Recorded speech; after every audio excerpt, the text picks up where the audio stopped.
recommendation, if we could have it read out and then we'll move it.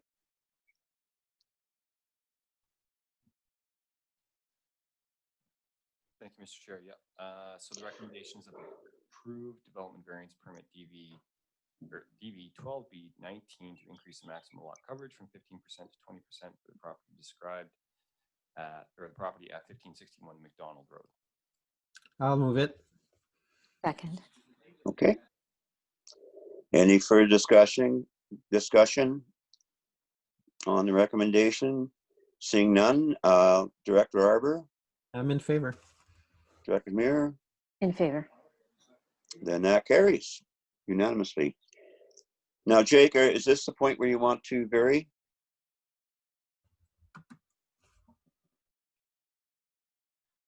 So we have the one item from the Courtney Fishing Game Club, which I understand Charlie Gore will be speaking to. And we could bring forward the floodplain setback either prior to this next item or in advance of the item number 5, which is the 3L development application. So yeah, if you'd like to bring it forward now, we certainly could. If the applicant is on the line available, I can move to insert it here for item 6 to move it now. You have a seconder? I can Okay. second that. Very good. So anybody opposed to that? So we'll vary the agenda and bring it forward. Thank you. And I guess we'll motion to receive this report. I'll move So receipt. moved. Second. Second. Okay, and over to staff, sorry. Thank you very much, Chair and Directors. And Brian Chow is here to introduce this one and the other application. Thank you.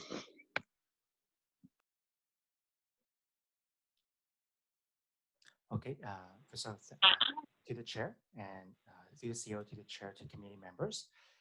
So just to be clear, this is the floodplain relaxation application, and we have the agent on the phone. His name is John Gower, as well as the owners of the property, Russ and Terry Happlewaite. So this is a floodplain exemption application for the property 6428 and 6448 South Island Highway. The property is a waterfront property with 2.24 hectares in size. Right now, there is a single detached dwelling with an attached garage. There's a second single detached dwelling and 2 accessory buildings. The focus of this application is for the single detached dwelling with the garage, and this was built in before 1970s when there were no floodplain bylaw was in effect. It's a 1-story dwelling unit with a partial basement. The owners would like to renovate this dwelling by adding to the main floor, putting on a 2nd story, and adding to the crawl space in the basement. There will be a size increase to the deck, but there will not be any additional encroachment toward the sea. Because the location of this dwelling is less than 15 meters from the present natural boundary of the Strait of Georgia, the dwelling is actually as close as 8.7 meters from their present natural boundary. Given this location, a floodplain exemption request is required for the proposed additions. In the floodplain bylaw 600, there is a provision for the applicant to submit a floodplain relaxation if there's a submission of a geotechnical assessment, and we do have that. It's prepared by Mr. Peter Bullock of Base Geotechnical Incorporated. And according to the engineer, the existing grade of the main floor of the house is 5.80 meters geodetic, and by the year 2100, the flood construction level is approximately 5 meters. Therefore, all of the proposed additions with habitable space are above this flood construction level at the year 2100. According to the engineer, the proposed development will be safe for intended use, and that let's see. The additions will not alter the flood risk to the dwelling, as they are well protected by the existing riprap wall, lawn space, and existing trees.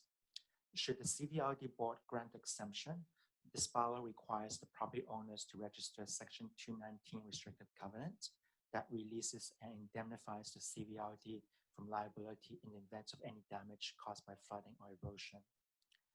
Therefore, staff recommends the floodplain exemption be granted on the basis that the proposed additions of habitable space over the flood construction level of the year 2100, that their existing topographical barriers, such as the riprap and elevated fill, to provide protection from wave debris, and that this proposal is supported by geotechnical assessment. Mr. Chair. Thank you very much. Any questions? Director Hamir. Thank you.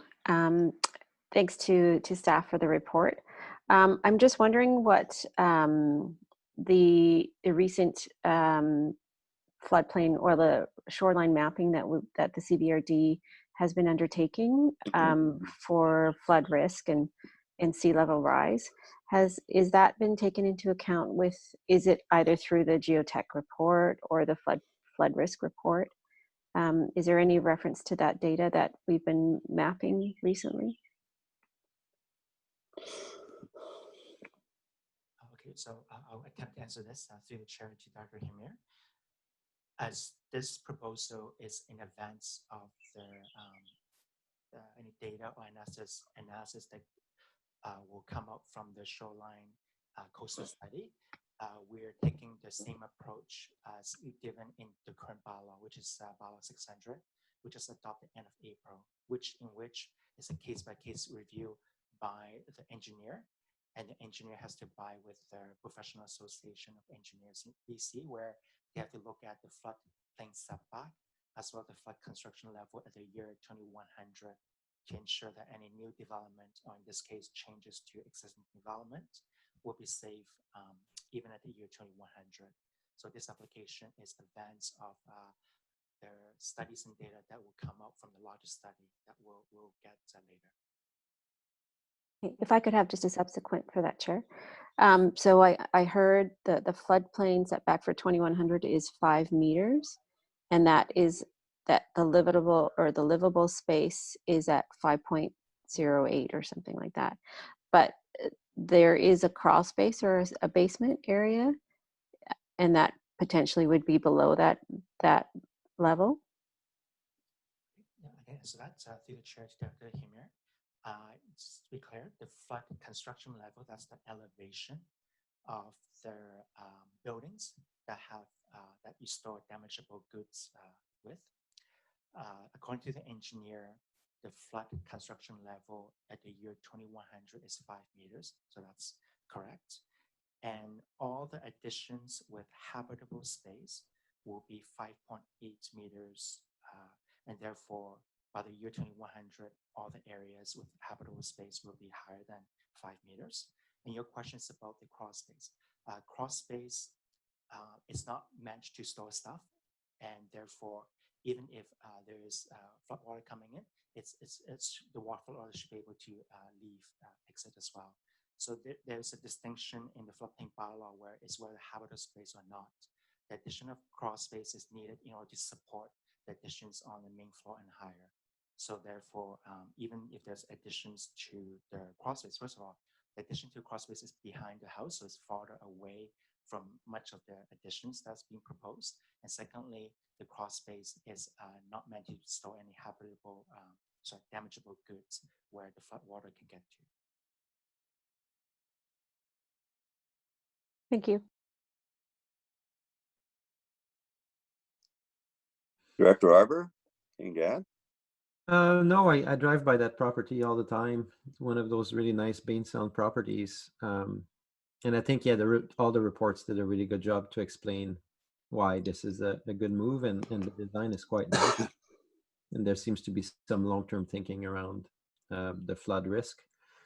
But quite aside from this application, I'll still be curious around an unaddressed issue from rising sea level, which will be the erosion potential of the land as oceans rise. I think we assume that the land will stay, similar. But when I was reading the report, it does list as most of Bain Sound a lot of silt, gravel, kind of looser kind of material. But that is beyond our scope. So I'm actually quite happy with this report, and I've got no significant issue other than that one. But that one is beyond this application. I think it will be questions that all coastal communities will have to look at later once we receive that sea level rise. What will be the impact on the erosion potential of properties up and down the coast? So thank you. Thank you very much. And the agent for the proponent is on the line as well. Yes. Yeah, this is John Gower. Hi, John. If I may I speak to Director Arbour's last comment? I would just like to say that that there is no concern for erosion because what they call the fetch on the property is quite limited by Denman Island. There's no exposure to the long southeasterly winds that bring in the big storms. And so the geotechnical engineer considered the site to be quite secure from that regard. That would be great news because that would apply to all of Bain Sound. But thank you for that comment. Any I'm questions? happy to answer. Yes, go ahead, please. Yeah, any questions for John? No, I think you're off the hook, John. Thanks so much. Thank you for participating. Thank you, Mr. Chairman. Thank you. Righto. Okay, then. So we are on receipt. Any opposed to receipt? That carries. And we have a recommendation. If I can move the recommendation. I can second. over to Jake. Thank you, Mr. Chair. The recommendation is that the board grant a site-specific exemption of the floodplain specifications that reduce the floodplain setback from 15 meters to 8.7 meters from the natural boundary of the Strait of Georgia for the proposed additions to a single detached dwelling and access garage at the property at 6428 and 6448 South Island Highway. And finally, that as a condition of the site-specific exemption, the property owners at their own expense register a covenant under Section 219 of the Land Title Act, specifying conditions that would enable the land to be safely used for the use intended according to the terms of the engineer's report dated April 15th, 2020. Moving to second. And any discussion? Seeing none. Director Arbor, In favor? Director Muir. In favor. Then that carries unanimously. Thank you very much. Happy building. Nice property. Okay, now I guess we have Rob Buchan on the line. Do we want to go there and then make Charlie wait? We can go to not Charlie first. We didn't vary for Charlie after. Oh, Charlie, you don't get a variance then. I'm sorry, it's denied. No, well, okay, then we'll receive item number 4, Coal Lake Road Development Variance Permit, Courtney District Fish and Game Association. Move receipt. Second. Thank you, Mr. Chair. If I could just take this quick opportunity also just to advise the committee that, as you know, we're having technical challenges with live streaming, but we are now recording the meetings. We'll be able to post this subsequently to the meeting. Sounds good. Okay, so through the chair to the committee. First of all, this is a development variance permit application for the Courtney and District Fish and Game Protective Association. And the application's agent is Charlie Gore, CVRD staff. But I'll be doing a summary of this application. We have a development variance permit application to reduce the minimum highway frontage requirements for proposed lot line adjustment between 2 adjacent lots, which are by Comox Lake. Both properties are owned by the Courtney and District Fish and Game Protective Association which I'll refer as fishing game from now on, just for the sake of brevity. The proposed lot line adjustment will make the eastern lot line larger and reducing the size of the western lot. This proposal will not create any new lots. The proposed lot line adjustment meets the zoning requirements except for meeting the minimum minimum road frontage requirements for the proposed western property. Specifically, the proposal does not meet the minimum 10% road and water frontage. It's actually going to be 5%. Secondly, it does not meet the minimum average width to depth ratio of at least 1 to 3. The proposed western lot will result in 1 to 10 ratio. And finally, the proposed western lot will not meet the minimum 100 meters of road frontage as required in the zone, because the proposed western lot will actually have 0 road frontage. Therefore, a development variance permit is required to reduce these requirements. For the intent of the minimum road frontage requirements is to ensure that there's adequate road and water access and general usability of lots created by subdivision. Staff supports this development variance permit application as the properties are resource lots with unique shape. In this case, the proposed western lot follows a historical private road, which provides access to lands beyond. Further, the proposed western lot is a resource lot with environmental constraints, which is not expected to be developed with any buildings or structures. We mailed notification letters within 500 meters of the subject property. As of now, staff has not received any comments or feedback from any adjacent owners. The Advisory Planning Commission for Area C met on April 16th to consider this development variance permit application. The commission member supports this variance because the proposed western lot may be easier to plan for the future, including the possibility of changing ownership to provide public access to the lands beyond and to secure part of Comox Lake for returning it to ground. Mr. Chair, that's the end of my presentation. Thank you very much. Questions, directors? I see no questions. So we'll move right to receipt then. Any opposed to receipt? Seeing none, that carries. And a motion to put forward the recommendation. So I'll moved. move. Second. And over to Jake for. Thank you, Mr. Chair. The recommendation is that the board approve development variance permit DV 1C20 to reduce the minimum highway frontage from 10% to 5%, reduce the minimum average width from 1 to 3, and reduce the minimum highway frontage from 100 meters to 0. Proposed western lot line adjustment subdivision referral 046819.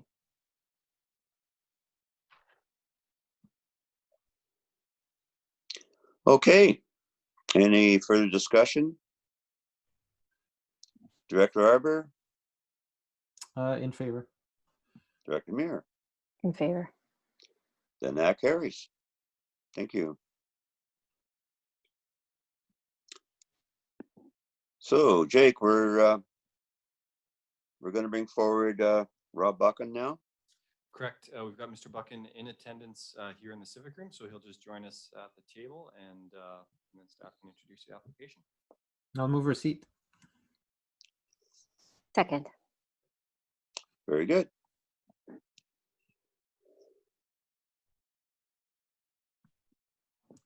And Chair and Directors Alana Mullally and Ton True are here on behalf of staff to present their report. Very good. Go ahead.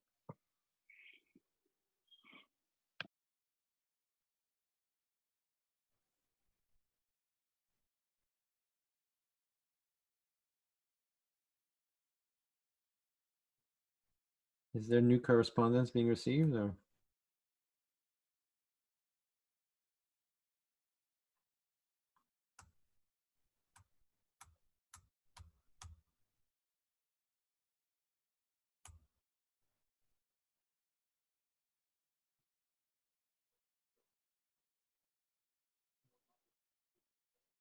I can't hear anything.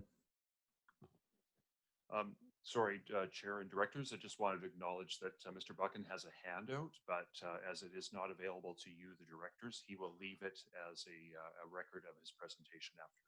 Thank you.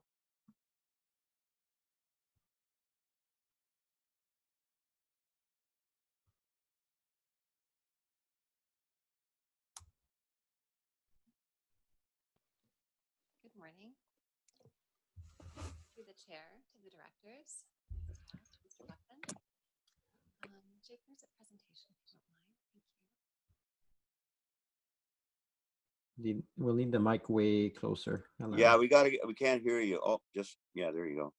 We can get right on the microphones within inches. You can probably hear you that way. Okay.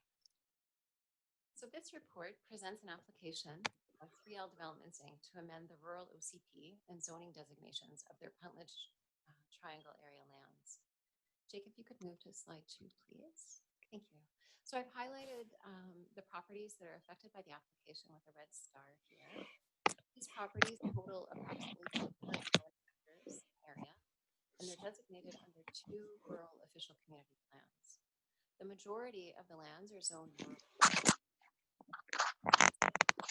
for residential development, specifically single detached units with accessory dwelling units on parcels less than 20 hectares. A small portion of one of the properties is zoned upland resource, and this zone permits a range of resource uses. The applicant is proposing a new settlement node comprising 335 single detached dwelling lots, potential for 335 secondary suites, 54 townhouse units, and 56 multifamily units, for a total of up to 780 residential units. The proposal also includes 1,400 square meters of neighborhood commercial floor area, 97 hectares of public open space proposed as park, and a 10-hectare parcel proposed for Comox First Nation. The applicant's proposal also triggers the need to amend the regional growth strategy to redesignate the lands from rural settlement area and settlement expansion area to settlement node and rural settlement area. So this morning I'm going to speak to the OCP and zoning designations of the lands, followed by the details of the applicant's proposal, and then outline the application and decision-making process for an electoral area RGS amendment. Slide 3, please, Jake. So as noted, there are 2 rural official community plans that apply to these properties. The majority are designated under Bylaw 2042. You'll recall this is our former OCP. And these are the last parcels in the electoral areas to which this bylaw applies. So this bylaw designates the parcels that are outlined in black on your screen as rural. The rural designation was created in order to encourage land use patterns that minimize urban sprawl, ensure appropriate and adequate rural servicing, minimize potential negative impacts on the environment, and on the productive potential of neighboring lands. Permitted land uses within that designation include residential, forestry, agriculture, manufacturing, and processing. And the minimum parcel size for subdivision is 20 hectares or 50 acres. The remaining lands shown in pink hatching, not outlined in black, are covered by the current OCP, bylaw number 337, which was adopted in 2014. This bylaw designates these properties as settlement expansion area, that's the dark orange, and rural settlement area, which is the light beige color. The settlement expansion area designation was created to identify lands with either the potential for increased density once incorporated into a municipal area and provided with public servicing, or historically developed lands that will require public servicing in future related to historic densities and on-site servicing challenges. Until such time as the settlement expansion area lands are incorporated into a municipality and provided with public water and sewer services, there's very minimal development potential for settlement expansion area lands. The rural settlement area designation allows residential development with parcel sizes ranging between 4 and 20 hectares. The plan envisions that each new residential parcel in this designation will have its own potable water source, a well, and its own septic system. The intent of the rural settlement area is to provide for rural living without causing fragmentation of rural lands or negative impact on the adjacent working landscapes. Next slide, please, Jake. Thank you. All of the lands are subject to zoning bylaw number 520, adopted in 2019. The majority of the subject properties outlined in brown here are rural 20, and one portion you can see in the top middle of the properties is zoned upland resource. So the rural 20 zone permits a range of principal uses, including single detached dwellings, agriculture, silviculture, forestry, wood processing, etc. And the UR 40 zone includes principal uses such as agriculture, silviculture, firearm ranges, mineral extraction, crushing, screening, etc. Surrounding and nearby lands, particularly north of the Puntledge, are similarly zoned for rural density and uses. Next slide, please, Jake. I'd now like to draw your attention to the specifics of the applicant's proposed amendment. So 3L is proposing to designate the lands to settlement node and rural settlement area. So settlement node are the lands shown in the pink, and the rural settlement area lands are those shown in brown. The applicant is proposing to eliminate the settlement expansion area as shown here. So beginning with the proposed settlement node designation, settlement nodes are one of 4 types of core settlement areas. As you know, this is an electoral area designation that applies to the communities of Union Bay, Saratoga, and Mount Washington. When the RGS was being developed, these communities were identified as existing settlements that could either benefit from full public servicing, giving existing communities, and if publicly serviced, could have the potential to accommodate additional rural density and uses. And the scale and density of Union Bay and Saratoga in particular were deemed viable to support in future the provision of public utilities and services such as rural transit and access to elementary schools. They're not contiguous with municipal areas, and nor are they intended to replicate all of the features and services that you would find in a municipal area. The applicant characterizes the proposed settlement node as follows. The Riverwood settlement node is an approximate 445 residential unit village.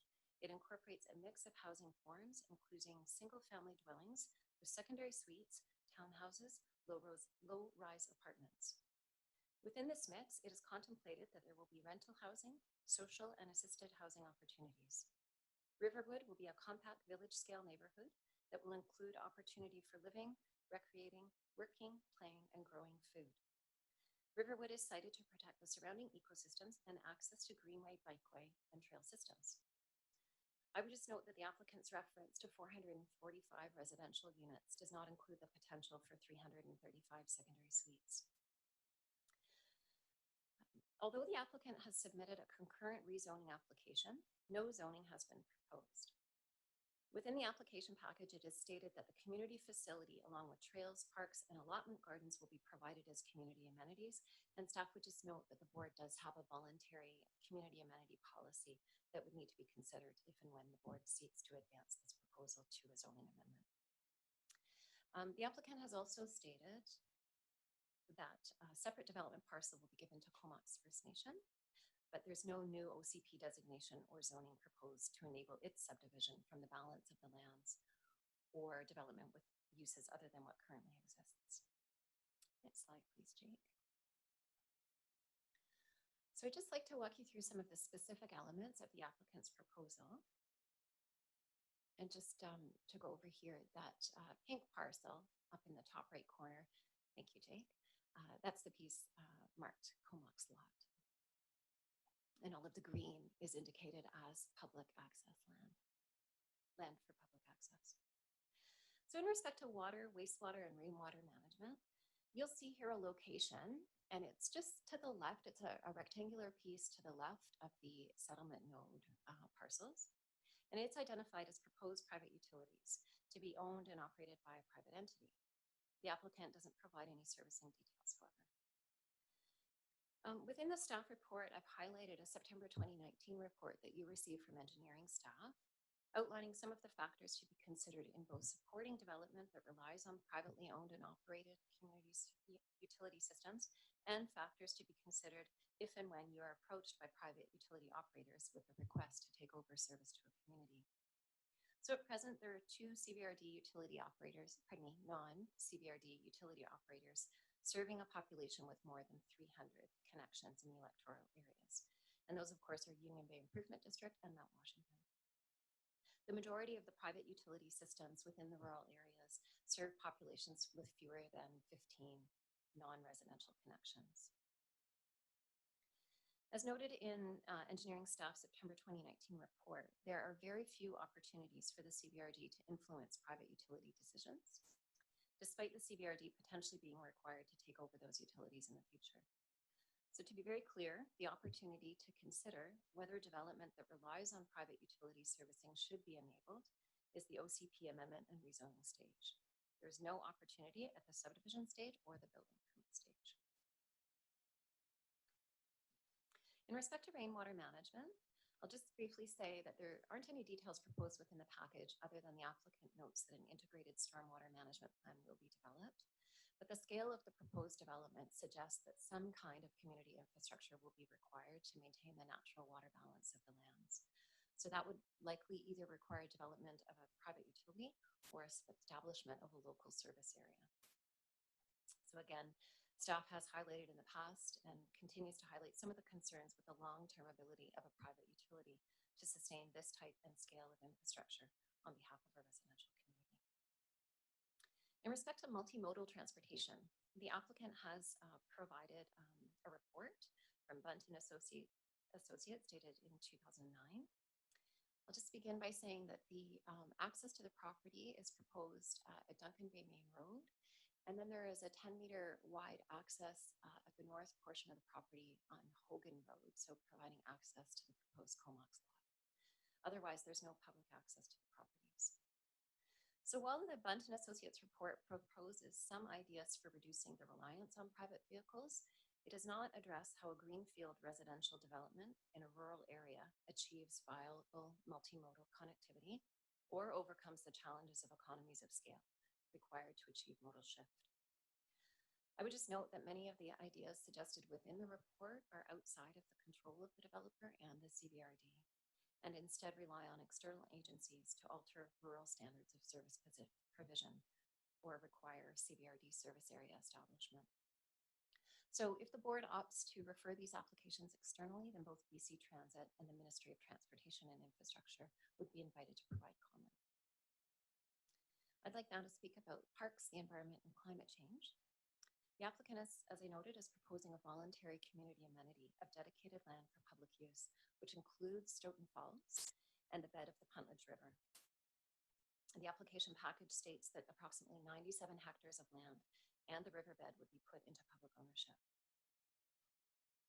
Lands along the Puntledge River and Browns River, including Stoughton Falls, have been identified as a priority acquisition piece in the rural Comox Valley Parks and Greenways Strategic Plan.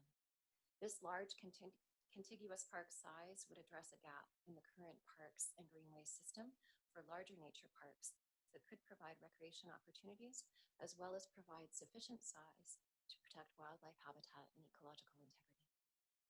If this proposal proceeds, staff will work with the applicant to refine the terms of the proposed park dedication, including assessment of the geohazard and floodplain considerations within the riverine and terrace systems. And we will come back to you accordingly. In respect to climate change, the OCP adopted in 2014 is primarily focused on the reduction of greenhouse gas emissions. So recognizing fossil fuel burning transportation and home heating as the largest sources of emissions, the OCP directs the majority of rural development to the existing settlement nodes where transit and active transportation infrastructure can be more readily provided. Conversely, the applicant is proposing a new settlement node in order to develop the subject lands. One of the fundamental principles of growth management in respect to mitigating climate change is to direct new development to existing development areas. Compact development is infill development within existing core settlement areas with existing or planned infrastructure.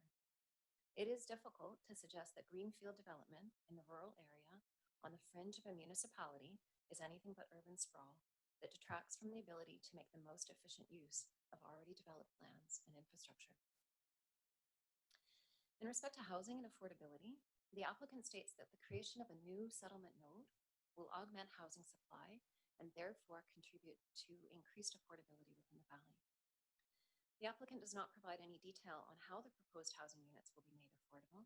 And just to be very clear, when we talk about affordable, we're looking at the national standard, which suggests that housing shelter costs shall be equal to less than 30% of a household's total before tax income. Increasingly, affordability calculators also consider the impact of a household's transportation costs on their overall ability to afford housing. The findings of our housing needs assessment include a strong connection between housing and transportation. For example, if a household must have a private vehicle to travel to work, school, and services, the household's costs increase. Housing location is a key factor in a household's ability to use travel modes other than private vehicles. As the subject properties are not within a BC Transit service area, households will not have the option to swap a vehicle for a transit pass in order to improve their affordability. If this application is referred externally, the school board will be invited to provide comment on the impact on school and bus planning. It's also important to consider the impact of proposed private utilities on household costs and the degree to which this type of this type of servicing impacts the overall affordability of housing. Finally, the property is outside of the Courtenay Fire Protection District, and this may have an impact on the home insurance premiums that a household will need to pay. You'll be seeing the Regional Housing Needs Assessment in July, and you'll find that that report identifies gaps that have been created in our reliance on market housing to achieve true affordability. There is a need for more non-market housing, particularly purpose-built rental. The assessment confirms that on balance, the region is building enough housing for its growth needs. The region, however, is challenged by a lack of truly affordable housing that the market has not, to date, been able to provide. The services that can readily improve household affordability are generally not found in rural areas. Regarding growth management, the applicant states that the Riverwood settlement node is key to the ability of the CVRD to achieve some of its important regional growth management goals. The applicant suggests that the removal of lands from the future municipal land base, and specifically I'm talking about the settlement expansion areas, is akin to the creation of a new settlement node in the rural areas. To be clear, the regional growth strategy and both official community plans designate the entirety of the subject properties for rural use and density. The applicant's proposal alters the growth management scheme for the subject properties and in turn for the whole region. Creation of a new settlement node within the rural area before the existing core settlement areas have reached build-out is not consistent with the growth management objectives of the RGS or the OCP. 3L Development Inc.'s proposal to shift planned growth is regionally significant in respect to infrastructure decisions being made by senior level government, private landowners, and local government. Next slide, please, Jake. I'd like to talk a little bit about this process because this is the first time that you've seen it and the first time that we've received an application in the rural areas since the RGS was amended in 2018. So the RGS bylaw states that an amendment to the bylaw may be proposed by a member municipality, the Electoral Area Services Committee, or the board, including on behalf of an external agency or a private landowner. And so for this reason, the applicant is introducing the proposal to the Electoral Area Services Committee with an application to amend the OCP and zoning. So we've identified the following steps for the board to take in order to consider this application made by 3L. Firstly, the landowner has applied to amend the rural OCP, and our procedures bylaw allows for a current zoning amendment application. You then are receiving a report today with a recommendation, and that recommendation will go to the board, as you know, and it will be an electoral area director's vote. The board, and specifically I'm talking about the electoral area directors voting as the board, consider the application and identify next steps. which could include referral of the application to external agencies and First Nations. You could request more information pursuant to our Development Approval Information Area bylaw, or you could refer the application to your colleagues as the full board for a discussion on whether or not the board seeks to initiate an amendment to the RGS. And certainly, you can also deny this application. So if the board, again, electoral area directors vote, refers the application for external review, we'll come back to you with comments and recommended next steps on the OCP and zoning bylaw amendment applications. And here, recommended steps could include, again, referral of the community, to the committee of the whole, so the 10 directors voting, in order to consider whether or not to recommend to the board that an RGS amendment be initiated. And again, that would also be an opportunity if you chose not to extend the review process. If the board, of course, opts to initiate an amendment, then we will come back to you with a proposed process for an RGS amendment. It's important to note, and I know that you'll recognize this, but the board cannot adopt a bylaw that is not consistent with the RGS. So this prevents any changes to the rural OCP or zoning prior to a decision on the RGS designation of the subject lands. So among the 4 options that are identified within the report and the 3 that are outlined on this table, or this slide, pardon me, staff is recommending that the applications be referred to external agencies and First Nations, including each of the electoral area advisory planning commissions. This will provide an opportunity for you to receive feedback that may further assist you in determining next steps in the review process. Thank you very much.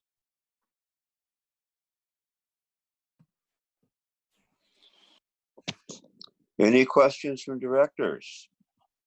Sure. Can you? Director? Yep. Yes, Thank you. go ahead. No, thanks to staff for the report and to the applicant for the submission.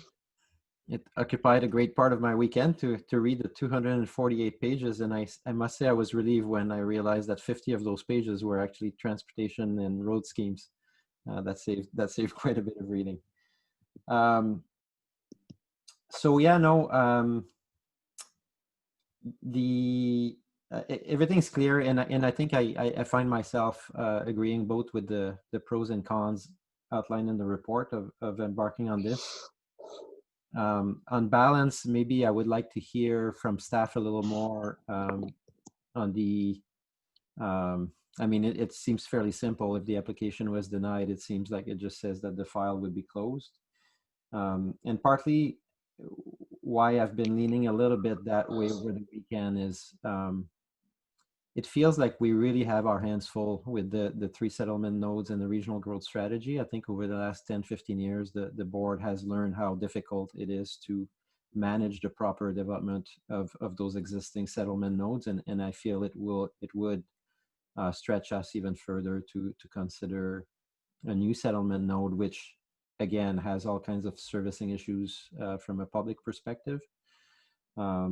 So on that basis, realizing that there are still elements that are positive in this proposal, and us having not conducted yet a review of the RGS, which we're planning in the next few years, I think we need to do a good job of the existing RGS. And on that basis, I would lean on considering option 4. So maybe I'll pass it on to my colleagues here a little more, and then perhaps I'll leave my question for the end around any implications around proposing option 4 rather than option 1.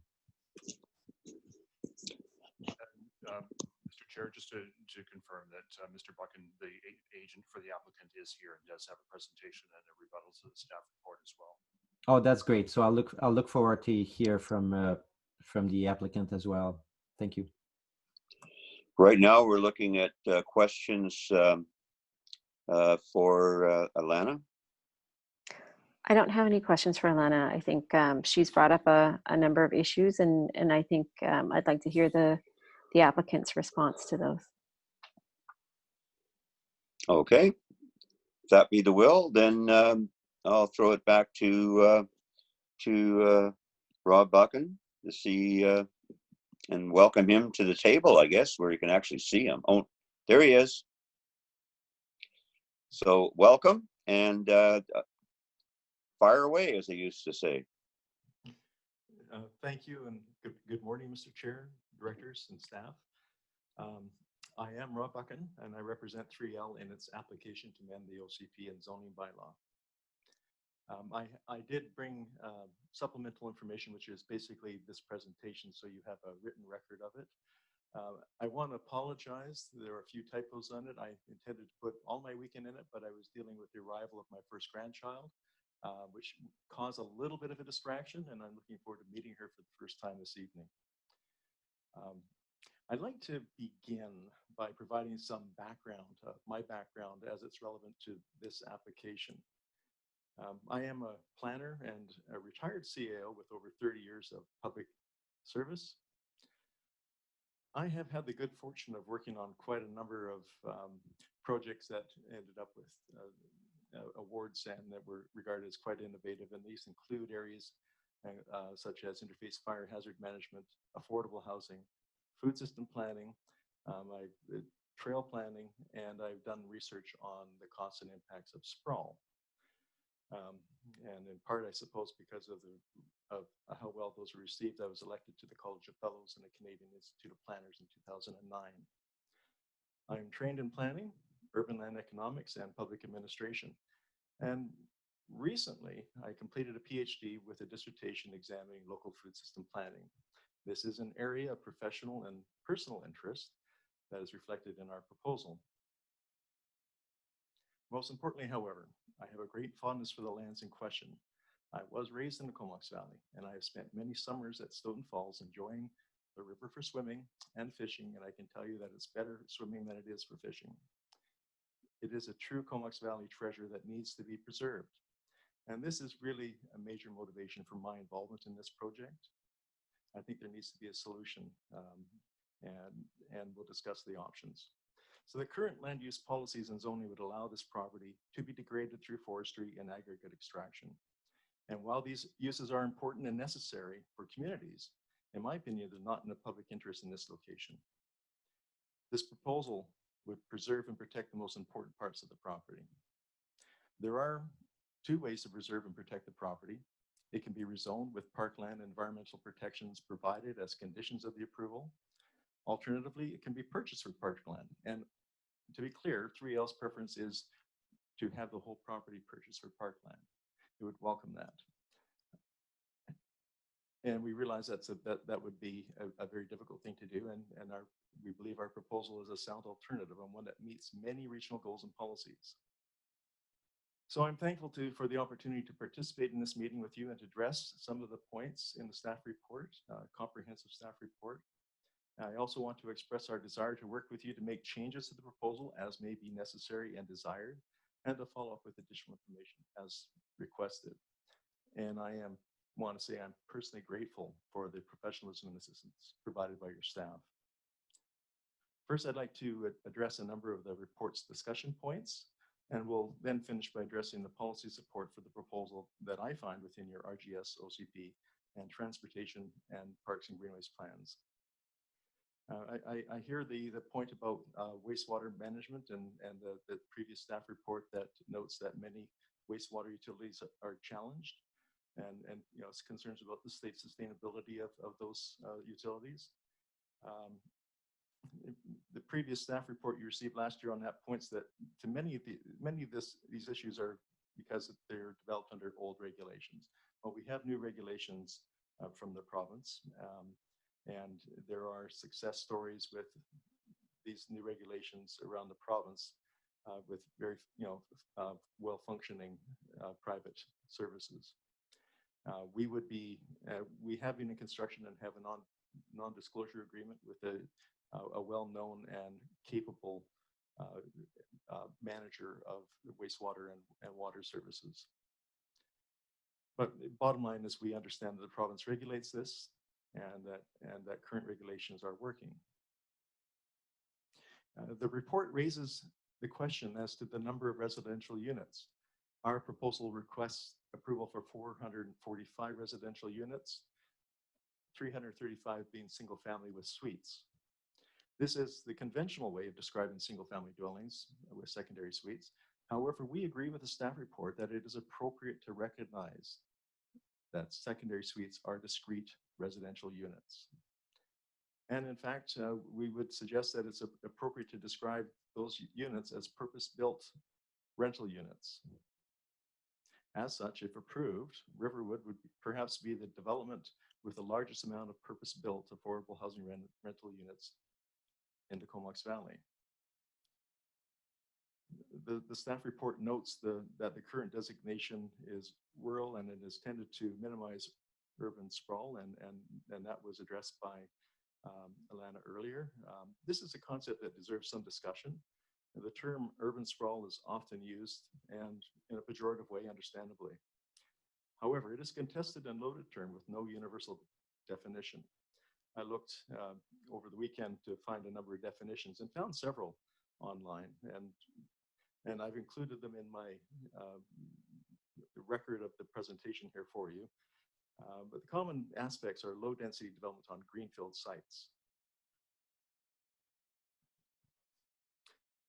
I would note that this type of growth is included in your RGS and OCP.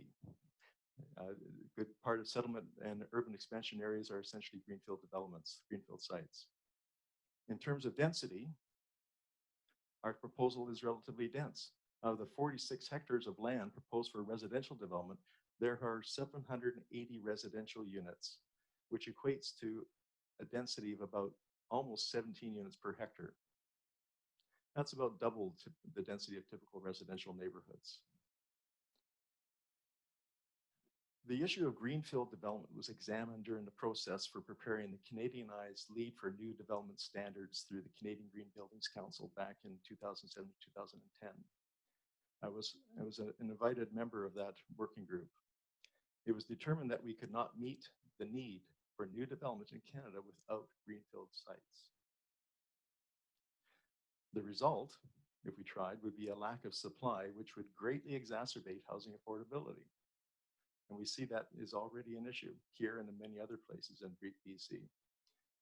Greenfield sites are necessary, and this is likely why they are an integral part of your RGS and OCP. In other words, urban sprawl, greenfield sites is included and supported, and for good reason. Notwithstanding any debate about the need for greenfield development, this proposal does not increase the amount of planned greenfield development. It proposes to relocate an existing planned development site to a location that has already been cleared, leaving the remaining environmental values intact on the current planned development site. Yes, there are differences between urban expansion areas and settlement nodes.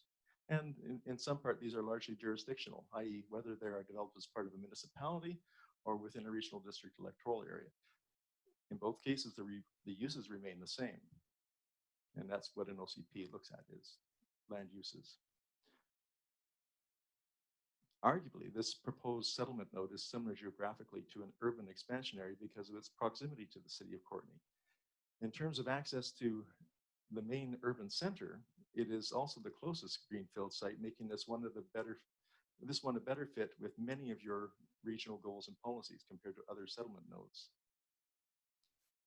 The staff report emphasizes that the current RGS policy directing the majority of development to existing settlement nodes and development areas, that's what the policy does. It directs the majority of development to existing settlement nodes. This proposal would shift a planned urban development area to an adjacent area, but it does not represent the majority of new development in the valley.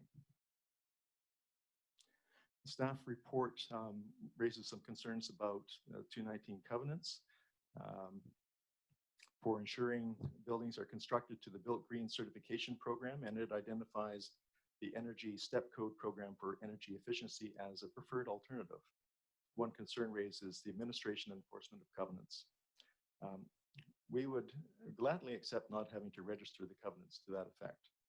However, it is worth noting that a covenant scheme would essentially be implemented in a similar way to the Energy Step Code. It's during the building permit process.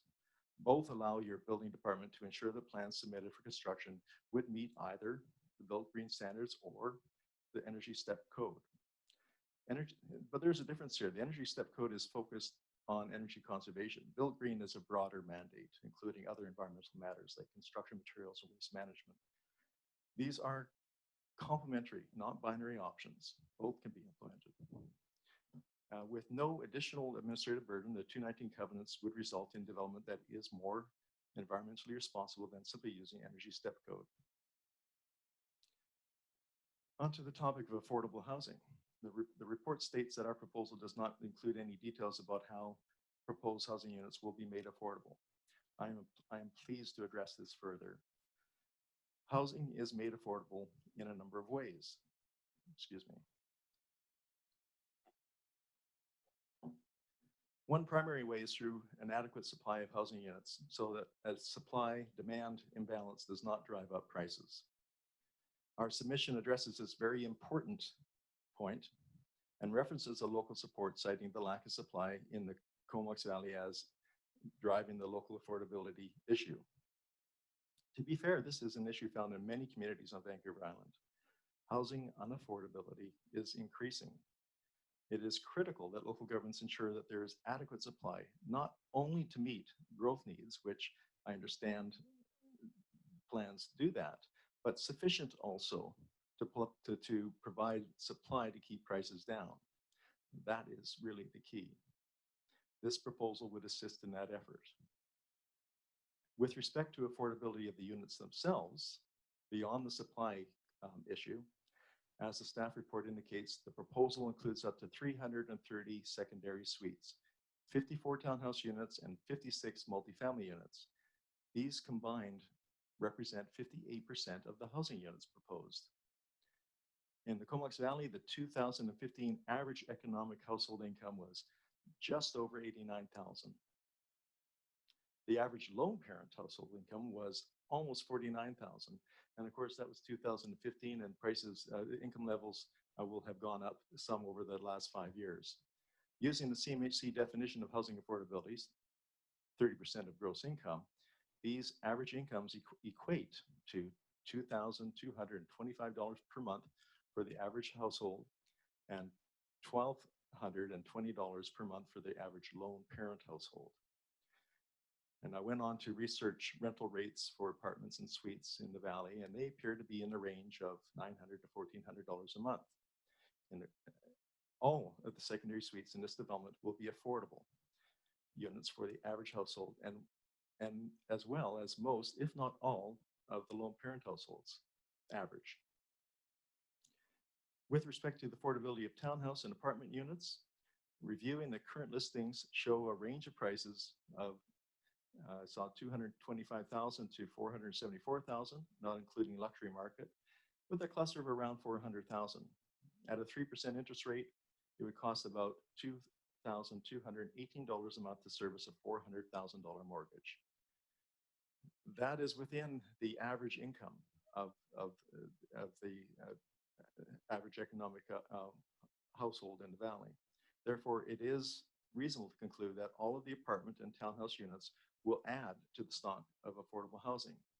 This means that 58% of the housing would be truly affordable. How many large developments have met this level of affordability in the Comox Valley? The staff report states that the region has not been able to provide truly affordable housing.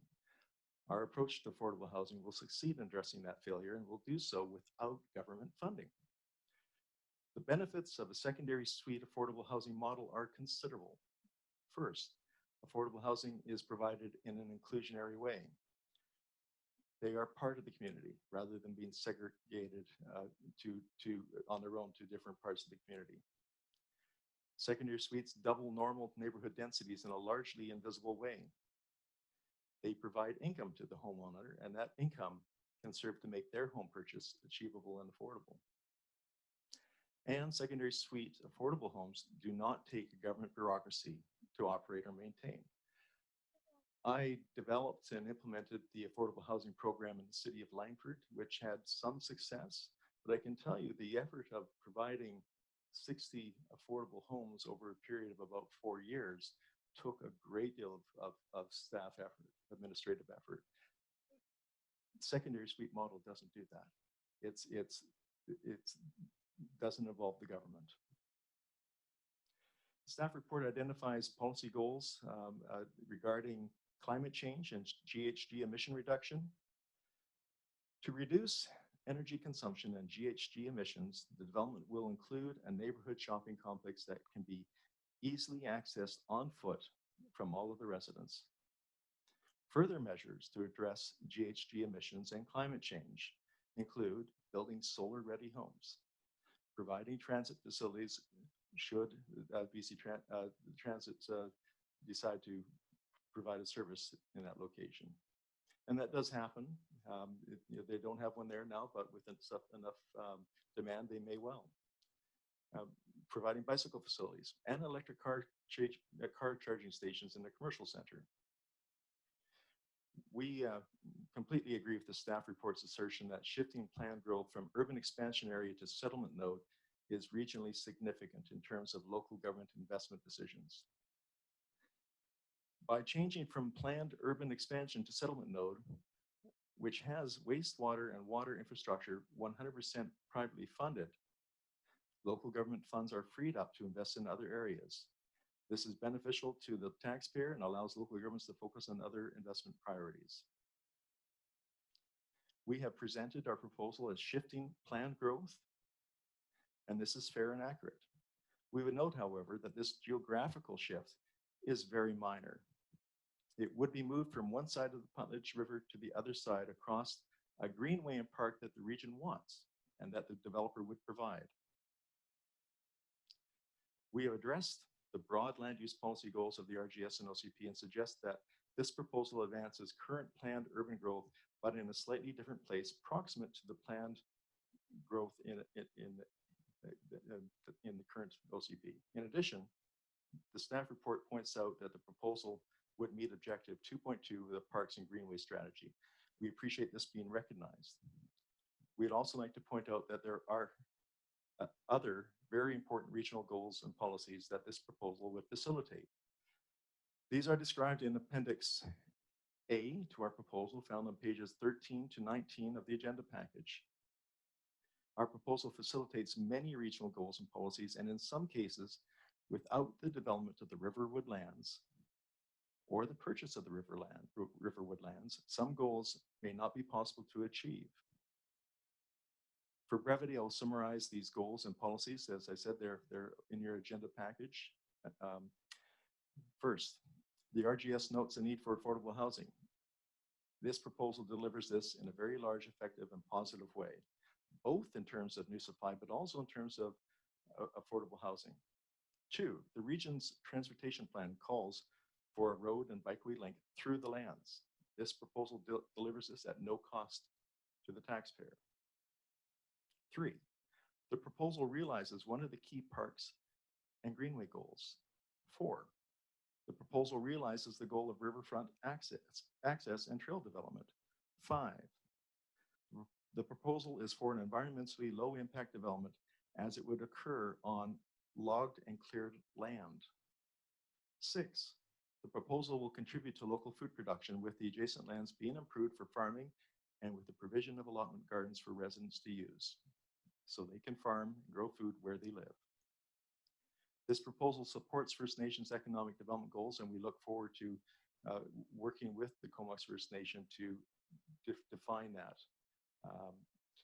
8, the proposal responds to the goal of promoting electric vehicles. 9, the proposal responds to addressing interface fire hazard in its design. 10, the proposal protects key natural environmental features along the Browns and Puntledge rivers. 11, the proposal responds to the broad growth management policy of keeping development in settlement nodes.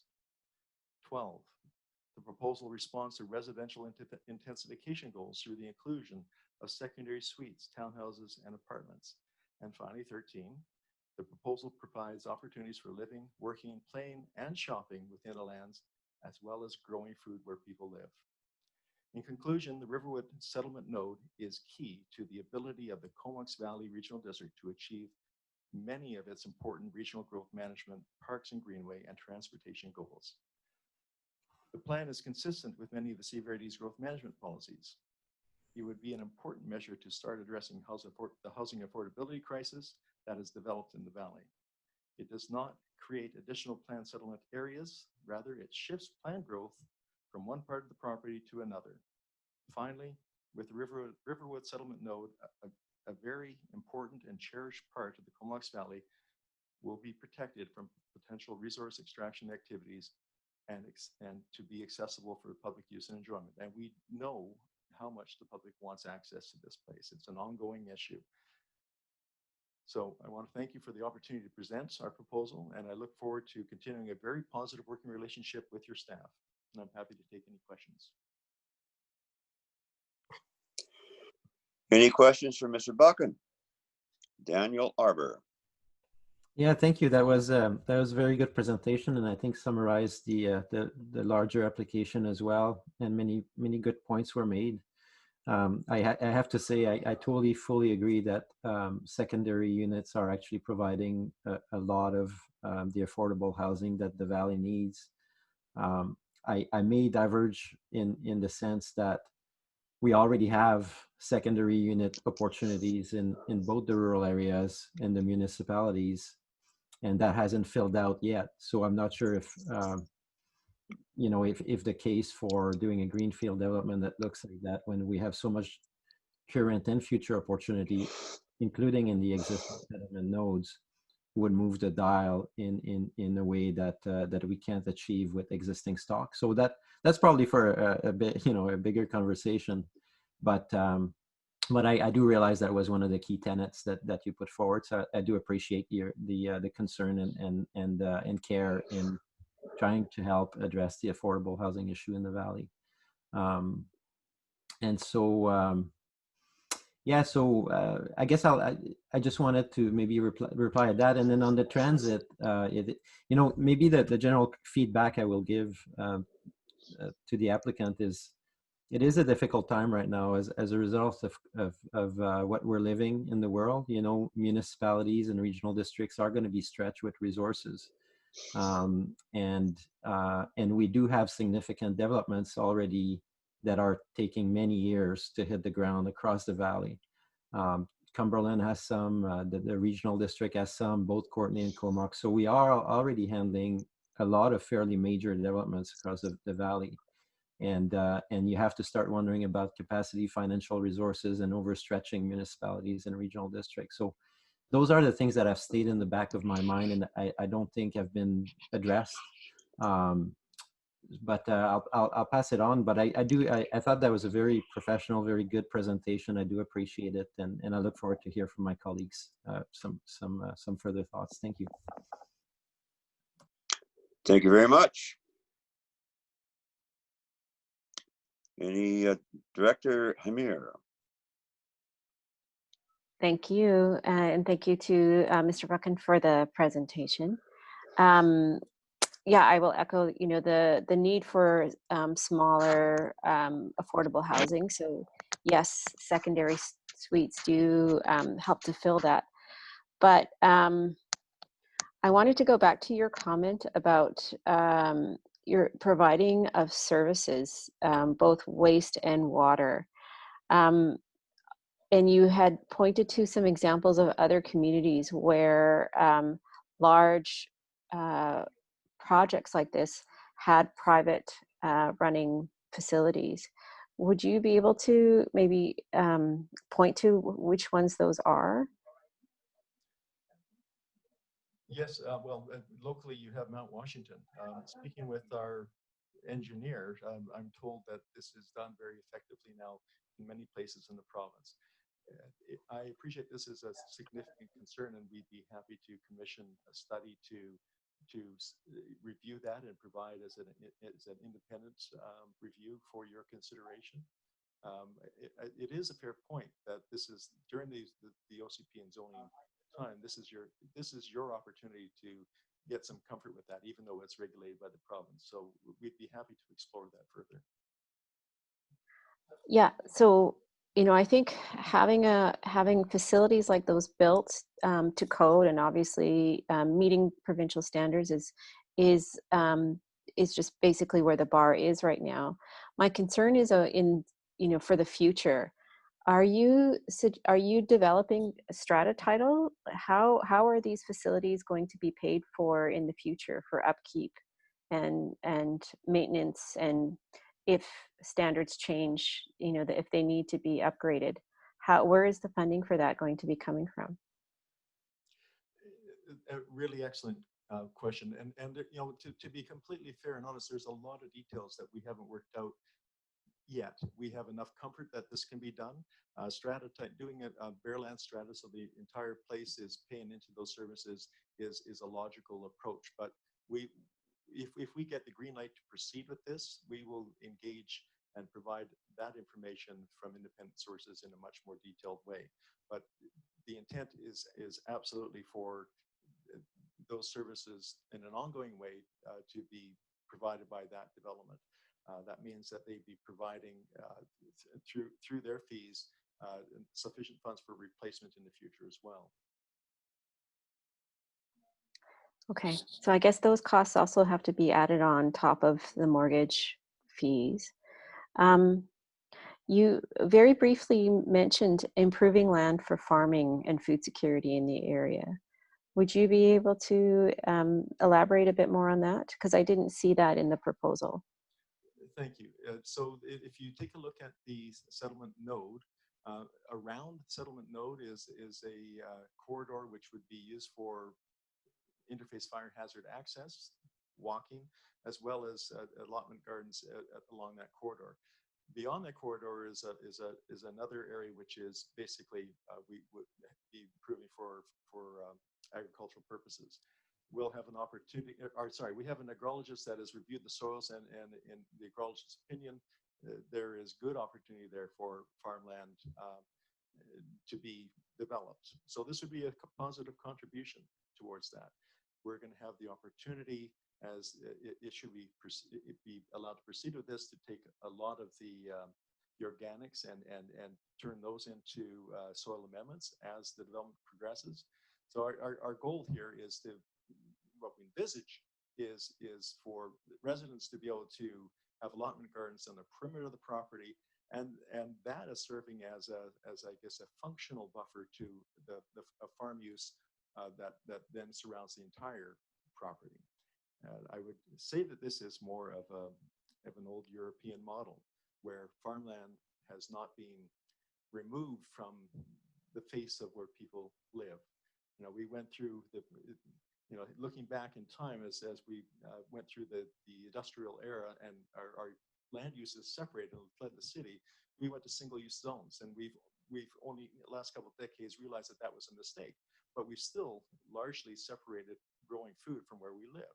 This is a step in the right direction of reintegrating food production with where we live. Okay, thank you. I guess, would the development be actively courting farmers, or how would you ensure that that land is actually farmed? Well, that is a really good question, and what I can tell you is, I think that we would be able to put it into a state where it can be farmed through what amendments that we need to do and having it ready, and then we would contemplate that a farmer would take that on. So we would be selling it for that purpose, I would presume. Can we guarantee that somebody is going to farm it in the long term?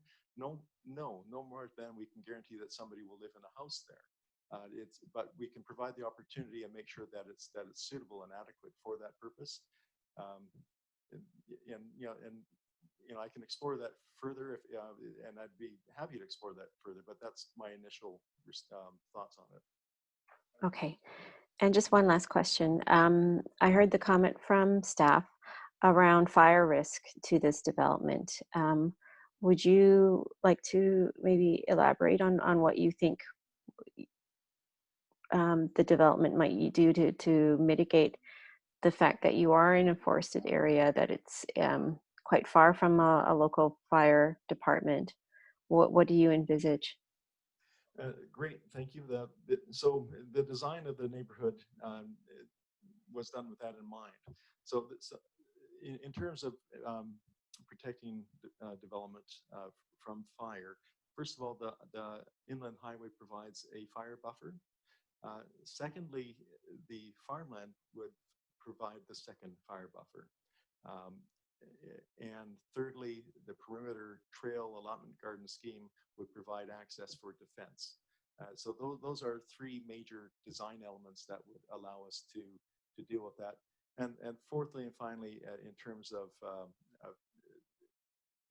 mitigating the possibility of embers causing fires as they land on it, we would be putting a covenant in place to ensure that we don't have any cedar shake roofing. The experience with interface fire damage to houses is principally embers falling on roofs. So that measure, it will be also very important. Okay, thank you. Thank you very much. I guess it's my turn.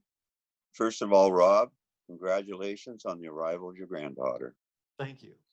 I'm amazed you don't have any gray hairs there. I can't see it on the Zoom machine anyway. My wife says I did.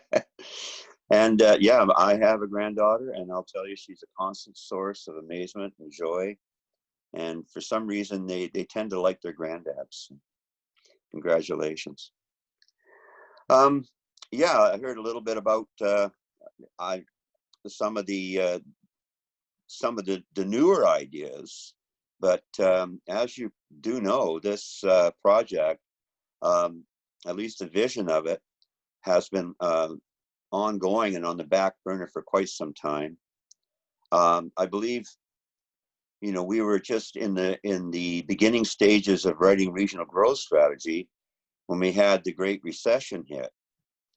And I think we look around and all these great and wonderful developments have either inched forward or really not gone forward much at all.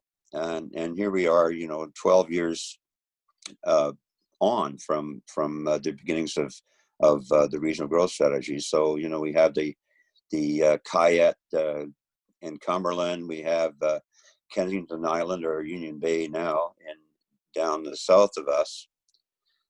And even when you look back 35 years, Crown Isle has still not built out to its potential.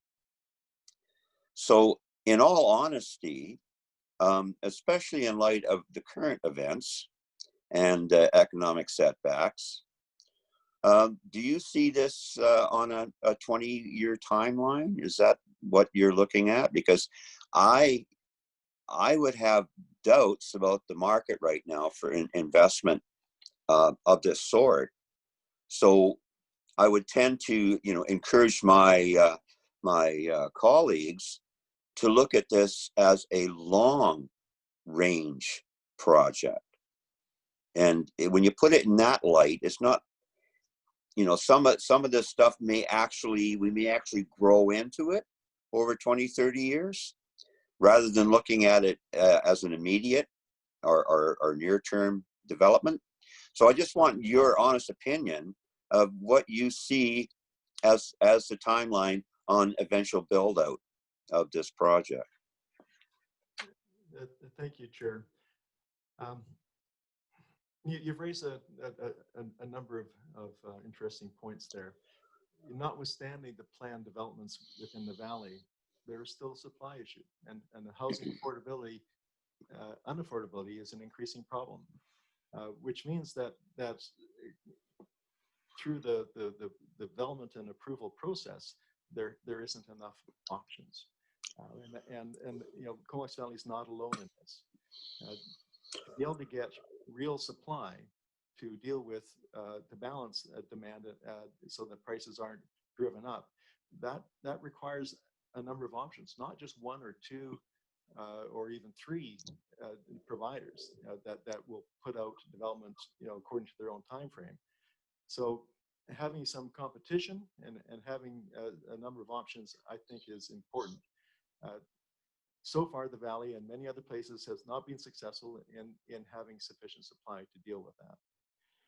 In terms of the timing for this one,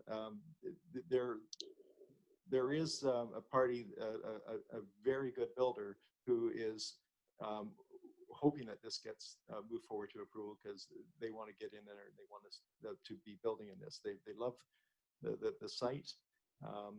And so I would see action on this fairly quickly. How long it would take, you know, that's difficult to say because it is, as you've noted, things do come up and intervene from time to time, whether it's a pandemic or whether it's a recession. You know, those external things do happen. But focusing on what local government can do, local government can make sure that there's enough supply. You know, one of the problems that I think that provincially we find ourselves in is the Local Government Act says that official community plans need to identify housing for the next 5 years. But it doesn't say to meet the growth needs, but it doesn't say to identify housing you know, that will be sufficient to keep prices down, because that's a different equation. And it's, I think, one that I will anticipate the province looking at in future amendments to the Local Government Act. So I rambled a little bit. I hope that has addressed your questions. If it hasn't, please let me know what else I can address. Well, rambling on is the purview of elected officials. So, well, I think my point is just that we know that government moves at the speed of government. We've heard concerns from directors about our staff capacity, especially coming out of this or going into the next phase of this pandemic or what have you. But regardless of all that, there's been a severe economic impact. So I'm just, I know that your selling points are, you know, dealing with a more immediate needs, but I'm just wondering if, and I would encourage staff and the elected officials to maybe take the real long game on this thing, that if you look at the amenity for the community, that's irrefutable. There is absolutely no question. But the distance from here to there, that might be the question. Anyway, I'm not asking for a response. I know, you know, you're at work right now, and it'd be great to have a beer with you someday and to discuss it. But, you know, for now, I think that that these developments and you know, regardless of what happens with the Riverwood concept, I think really they are all very long term, and I'm sure your daughter or your granddaughter will be probably having kids by the time this thing builds out. So just my own personal comment, but obviously if you've got you've got a plan, you bring it forward. We're just on receipt right now, but I will be supporting sending it out to the community for comment, because you have already indicated that you're open to change. So I think it's important that we get everybody involved and test the pulse of the community and look at it, I think, through the long 20-year goggles, and see if there maybe is some room to move this forward. And if not, at least I think you should be afforded the fullest extent of process, fair and unbiased process. And at that point, is there any other comments from directors? Well, Jake, should I excuse Rob from the table? No, I don't think it's necessary. Okay, so we'll take the vote on receipt. And is there anybody opposed to receipt? And that carries. And I now open it up for the recommended action. Director Arbor. Yeah, I just have and I do take to heart your comments, Chair Grieve. and I think you understood ours as mine as well, anyways, in terms of, and I am considering, the value of sending it to referral, but that also takes in the capacity of other organizations, which we know are also stretched. And I do agree with your point that maybe this opportunity makes sense on a long-term basis. If as you pointed out, if you look at Crown Isle or the development. But if that's the case, maybe we just need to do a great job of our existing RGS and then consider future in time. So that I'm still leaning. So maybe my question to staff is I mean, they kind of outline it in the report a bit, but are there any ramification in going with option 4? Would there be strong concerns from staff with going with option 4? Should that be suggested?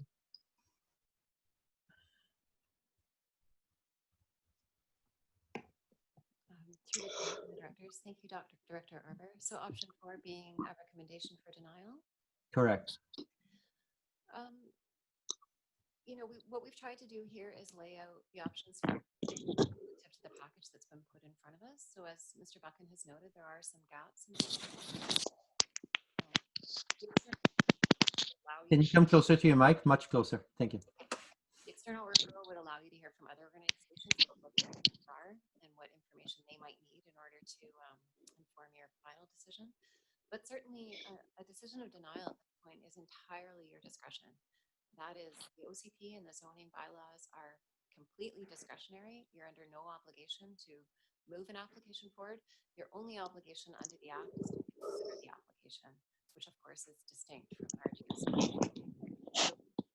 no, staff wouldn't have any concerns if you made that decision to use your discretion at this point to select option 4. As the chair, I'd feel more comfortable if we had a motion on the floor. We can discuss it, defeat it, amend it, what have you. Before I take further speakers. I'll move option 4. I'll second. Okay. And then if I could have a question? Sure, thank you. Although I see a lot of great points with the proposal that's come before us, there's just a few too many factors for me that require goodwill on the part of folks who are moving into this development. And so my question to staff was around affordable housing. A lot of it really depends on what individuals who own these houses would be charging for their secondary suites. I didn't see anything that we could build in to require a suite to have certain parameters around pricing. So there's one question there, is that something that's possible? The transportation side, so I'll ask a couple questions, and then if staff want to if they have answers. Around transportation, there's just no doubt that this is a car-centric development that's outside of where any kind of transit will readily go, especially in the next 5 to 10 years. And so it relies on people moving into this region to purchase an EV, to bike where they need to go. Again, is there anything that can be built in to a development that requires something like that to mitigate that? This is all on the goodwill of people buying in. So yeah, those kinds of questions. I don't think there are personally, but maybe there's something I'm not aware of around standards for affordability around transportation that aren't currently within the proposal here. Is there an actual way? Mr. Chair and Madam Director, Mr. Buchan has presented his observations of the staff report and findings. He's also presented his experience on many of these particular issues. I think one of the benefits of the staff recommendation to refer these to other agencies is for Mr. Buchan to have taken your questions today and your comments and your interests to put his mind to those and bring back additional information for your consideration before a decision on yes or no in terms of advancing this application further is made. So the staff recommendation by referring the matter gives Mr. Buchan an opportunity to put his expertise to these matters. Alana has mentioned the amenity policy that we have that enables the regional district to receive from the applicant ways and means by which some of these proposals can be guaranteed and certainty can be provided through the rezoning process.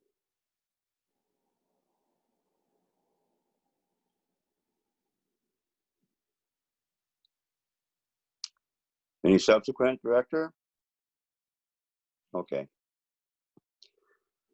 Well, I think we have to frame this thing in a historical perspective again. I can go on and on about my great-grandfather swimming in those very swimming holes. But I think we have to look at this as just the starting line for discussion on a project. At no point are we going to be making hard and fast decisions anytime soon that I can see.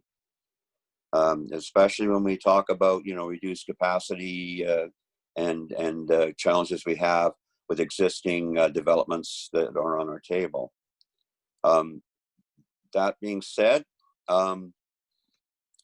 there's a lot of merit to taking the question out there. You look at the referral list, and it's quite extensive. We have a lot of people with a lot of different opinions. I think it's important for the developer to hear those opinions and to find out if there's anything that we can do to bring it together, to make it work. Maybe it won't look exactly as was presented today. In fact, I'm absolutely sure it wouldn't. I'd imagine a development this size would have its own master development agreement, which means a whole other litany of open houses and public hearings and decision points. Talk about a regional growth strategy amendment. We all know how complicated that is. So this is not the point where we bring up, specifics. I think we have to look at the broad picture. And obviously, without sounding crass, the park dedication is it. Is there any way that we can move forward so that generations in the future can enjoy this space? So I would definitely be not in favor of nipping at the bud. Not only that, but it's not good process. It doesn't show an open mind. And as elected officials, we are sworn to have open minds. So Director Arbor and then Director Hamir. I do take umbrage to that comment. I do have an open mind about this proposal, but I also don't like to waste people's time when the prospects or in relation to the regional growth strategy may not be convincing and compelling. And I think we have denied applications outright in the past, and it is within our purview as elected officials. But because obviously we have a director that believes it is an Area C, and it is a project that that is in your constituency. I've also heard from staff that there may be value in getting the perspective from broader agencies, and I do agree that the referral list is particularly long. So in the spirit of that, if other agencies provide absolute stellar feedback, if Mr. Buchan goes back and integrates some of our comments, yeah, I'm willing to entertain the chair's suggestion that we defeat this motion and go back to the referral list. But again, what I saw today before us, and especially in our context around where the region is at, around where the municipalities are at, around my belief that we should first do a good job of meeting the goals of the regional growth strategy before opening new settlement nodes. Yeah, that those concerns could remain. So, but I'll leave it up. So maybe I'll defeat it. I'd love to hear some comments from Director Hamir on where she's at. Director? Unless, do I see James has a comment or? Sorry, Mr. Chair, I just want to note that Mr. Buchan does wish to make a comment. I put that forward for your consideration, but at your discretion as far as when that would come or if. Sure, I can wait and we'll allow Mr. Buchan to, I don't mind waiting, so. Mr. Buchan? Thank you, Chair. I appreciate the comments, and I know it's a difficult decision, and this is being discussed in one way or another for over a decade. So, you know, I'm hoping to be able to find a solution which provides the public its access to this and to preserve the land. I would note, just in terms of the reality of where the owner is at, you know, there are 5 titles associated with this, and the community interest in acquiring the land for parkland and greenway and access, the goal of achieving that, should this not go forward at this point, will be more difficult to achieve, because my understanding is that the owner will liquidate his economic interest here to whatever way he can. Which, you know, would impact the property and which would make it more difficult to acquire the greenways in the future. Having an assembly of 5 titles but under one ownership, wanting to work a proposal with the community is an advantage for the district to be able to achieve its goals. And I'm not sure that will be nearly so easy in the future. I also appreciate the comments that this being characterized as the beginning of a discussion, because I certainly see it that way.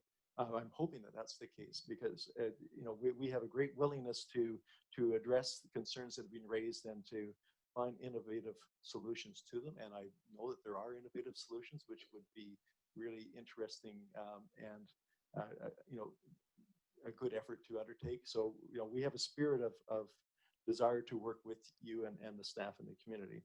Thank you. Director Hamir?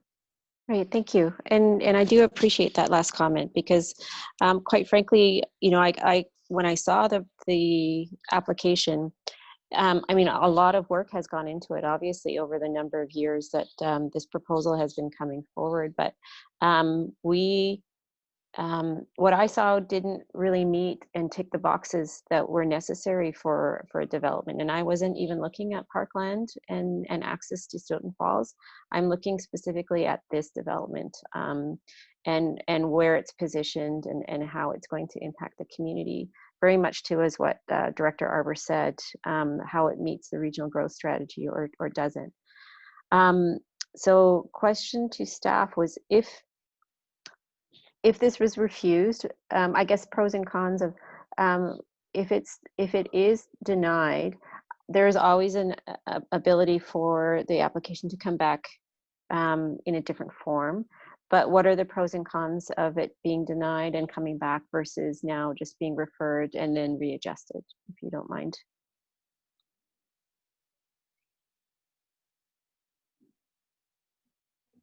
Through the chair to the directors, thank you, Director Hamir. So as you know, the applicant could revise the proposal and come back to you. Kind of stuck on pros and cons. I think, you know, it's I guess it would be a second cost. It would be another cost for application. If we were to refund, yeah, then it would be another cost. We would refund. We have a policy right now that would refund a portion of the fees if I don't have it in front of me. I shouldn't cite that. So yeah, a new cost. Okay. And just one question around the referral list. I didn't see the fire department in that referral list. Is that referral list kind of set in a certain structure, or can it be added to? Yeah. Through the chair to the directors, absolutely. You can add whomever you wish. It didn't make it into that list because it's outside of a fire service area, but certainly it would be appropriate. If you'd like that feedback, we can add it. Okay.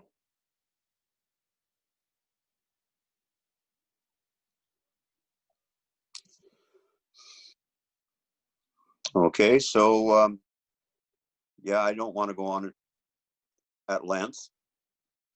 Not being my normal way of operating, but I could. No, seriously though, folks, I think we have to remember that the current owner of this property does have a lot of time invested in this property. We've been told by the agent that he's at the point where he wants to devolve it and recoup some of his losses. So I think the best thing to do is to keep this moving forward, at least for the short term.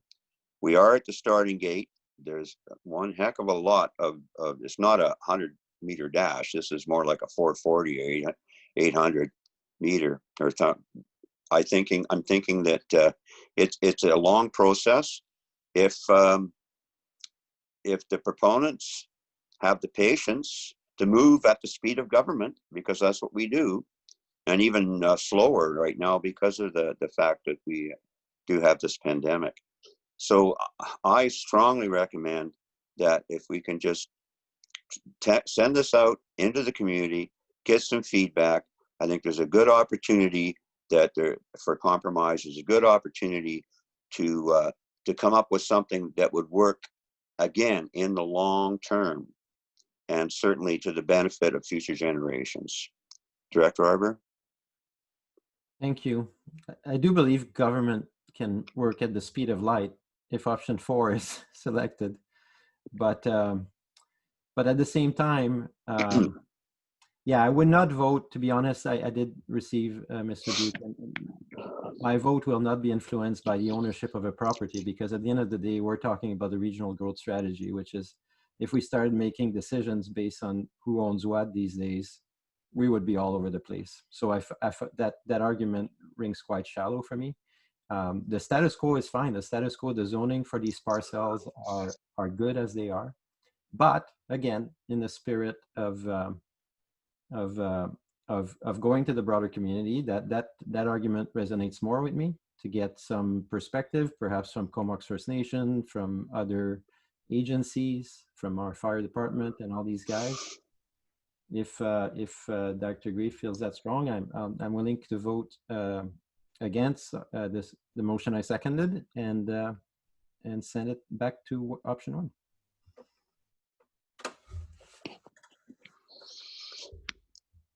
Okay, seeing no further hands, call the question on the motion. In favor, Director Hamir?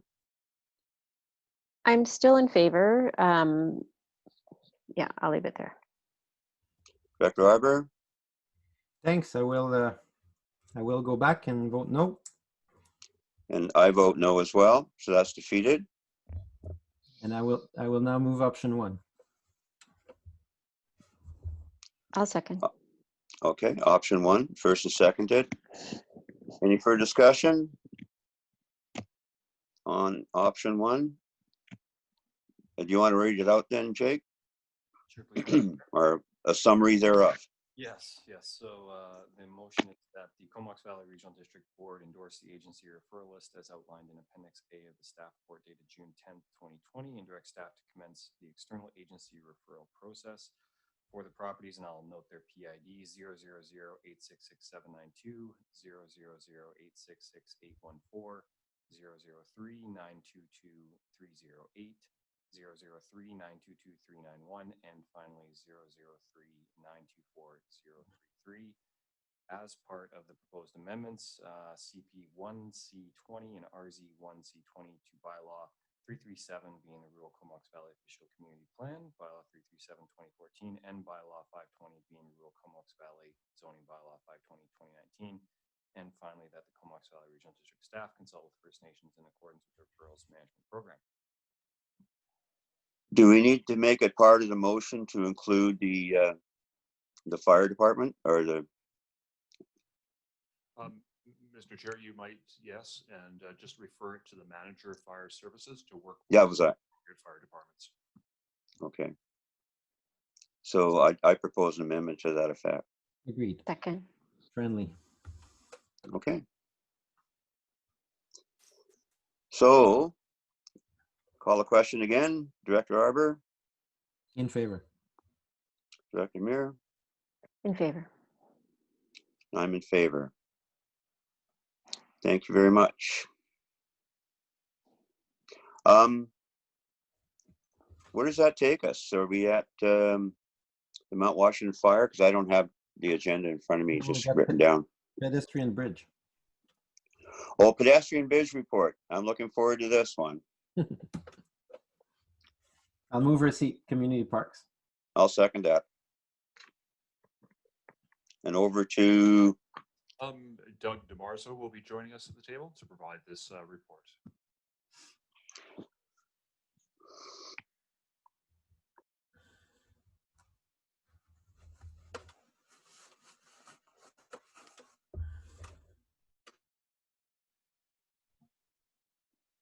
Good afternoon. I'm here to update you on the pedestrian bridge that we recently purchased from Algonquin in 2017. It was part of our purchase agreement. It is now completed construction and use down south. We were able to purchase the structure for $110,000. As a reminder, it's 67 meters long and about 2.5 meters of clear width, rated for equestrians. And has a projected lifespan of approximately 75 years.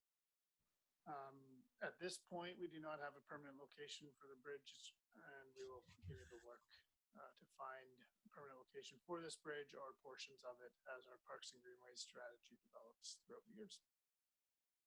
I don't have a lot of other information for you. I'll just turn your attention to the PowerPoint as Jake flips through a few of the photos.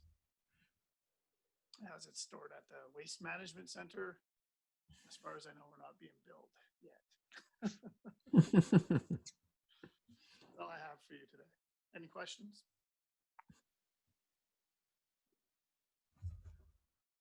Director Arbor. Thank you, and it's funny that I'm really happy that you have the pictures, because it's the only thing that was missing from the report we got on Friday. I was hoping to see pictures of the actual bridge, and here they are. And yeah, no, it's great. I think it's my opinion is I think we had a brief discussion about 6-8 months ago around the bridge and other opportunities maybe to connect for the Royston Cumberland Trail in the future. So I'm glad to see a couple of more options put on the table. And it's quite timely, I guess, with ICF, we're still waiting to see what the court case with the First Nation will result in, and whether the province is gonna support some revitalization or not. If they don't, you know, it may be that. Well, anyways, I think that's a consideration, because I did see the Trent River on there, and to be honest, I think it'd be marvelous to start some long-range planning around developing the trails towards Royston and Union Bay, whether the train is running or not. And obviously, this would give an option with or without the train. But I had some question because there's some questions pending that are outside of our purview in regards to ICF, the province, etc. And because we have some positive developments around the One Spot Trail, I was really curious about opportunities. And I think at the last meeting, my comments were around crossing the punt ledge. And I think staff had gotten back that had actually indeed been looked at, and there were some challenges. And in this report, it lists a crossing of the Tsolum, not of the punt ledge. So I just have some questions around where at the Tsolum would that be considered, and yeah, I think it would be good to start some planning both around the bridge, but don't put a bridge in because we have it. Obviously, it would require some planning around our interconnectivity, and those two options to me seem superior to the Royston Cumberland option in the over the next 10-20 years anyways. So that's my comments anyways. If you're looking for feedback, there you are. Just to follow up on your question on the Tsolum River as part of the One Spot Trail where it crosses. And as you've alluded to, there's no shortage of opportunities within the valley. It's just as we work with other provincial agencies and approving authorities, we'll probably be back with some options on where this bridge may fit best. But it definitely was purchased with that in mind, of moving, knowing that there will be an opportunity for it in the future. I'm just curious whether we couldn't buy some extra sections and build it across the Hornby Island to alleviate some of the issues around the ferry sailings. I think we're looking at a catapult. Is that a word in English? That would be Okay. No, I do think we're just we aren't at a decision point right here. So I do think that perhaps Director Arbor has a really good point when he talks about the puntlage, because it would obviously get the most action there. At one time, of course, the railway went just upriver from the Condensatory Bridge. You can see the cement pylons there. They sat there for years since they took the trestle down. And at that point, the one spot trail on the south side of the river, Courtney, I believe, sold it off to private interests. So that little stretch there between First Street and the river, I think it's gone, which would have been the piece to link up. Any other comments? Or we are on receipt. I have a quick follow up on it. Oh, please. On your thought, yeah, I think when I was envisioning it, then Mark was there and Doug was there. Obviously, I was thinking about, where, as we discussed then, around the Comox First Nation Reserve and the crossing towards the ENN corridor. But to explore that kind of thing around the Puntledge, it's probably a a very quick conversation with Comox. Maybe they would not support something like that, and that would be the end of that thought. Or as Mark said and Doug at the time, maybe it's just not engineeringly viable. But I do like that staff is going outside the box in regards to this bridge. And if for today we're just here to discuss things and interest, yes, I am interested in looking at the future of that bridge in either the Trent River or the Tsolum Puntledge area in relation to the other existing opportunities that had been previously identified. I would love to see something back. It's not urgent, I don't think, but with developments around the one spot trail, it seems to be a good time to raise it as a opportunity anyway. So I really appreciate this hitting our table today. And if we want to gain Comox First Nation support, I know that they're quite open to having something on their lands on the west side of the Tsolum River from the exhibition grounds, along the lines of an agriplex or even a casino or some kind of they have mentioned that in the past. So there's a possibility that might be the final resting place for this bridge as well. Sure. So it's all open. It's a great asset. I know that a certain councillor from Courtney was quite interested in buying it at one time, but he didn't get reelected. So. It's not for sale. No, I think it came with Doug, didn't it? It was part of hiring Doug for the parks position. He brought the bridge with him. Just kidding, folks. Okay, on receipt. Any opposed to receipt? And that carries. And another report for receipt, and that would be the Mount Washington fire. Move receipt. Second. And, James Bast is here to provide this report and answer any of your questions. Thank you. Through the CAO to the chair and committee members. The Mount Washington Fire Service essentially had two aspects to it. The first being the delivery of an operational fire protection service, fire service. That has been accomplished. We're still working and continue to work on the second aspect, which is the construction of a fire service building in Mount Washington. As we have captured in the executive summary, the ability or the benefits of having a fire service building on the mountain is we would have the ability to safely store the equipment and have it ready for access for fighting fire. We would have a decreased response time for fire suppression, and we estimate that it would be an recruitment and retention tool with regards to volunteers. Current, the update for the fire service building is that the conceptual design has been completed and has been reviewed by the steering committee. The steering group did provide some input, and the conceptual design was adjusted accordingly. The goal now is to obtain a Class A estimate for the construction of that fire service building. That Class A estimate will also take into account some of the challenges that we found by way of geotechnical analysis of the site. We would hope to have at some point in the not too distant future a Class A estimate. At this point, staff is assuming that Class A estimate would be above the current maximum requisition allowable within the service. And so at some point we would be coming forward with a recommendation to seek elector assent for that process. We have a very basic estimated project schedule, and I say that it is estimated. One of the aspects that we have all learned from COVID pandemic is that sometimes resources are not as available as they were prior.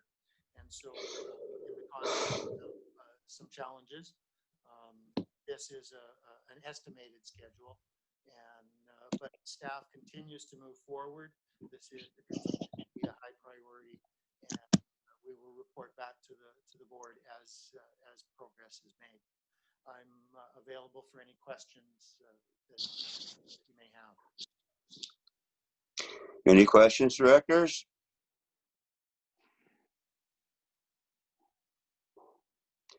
Okay. Again, government moves at the speed of government, and I'm sorely disappointed.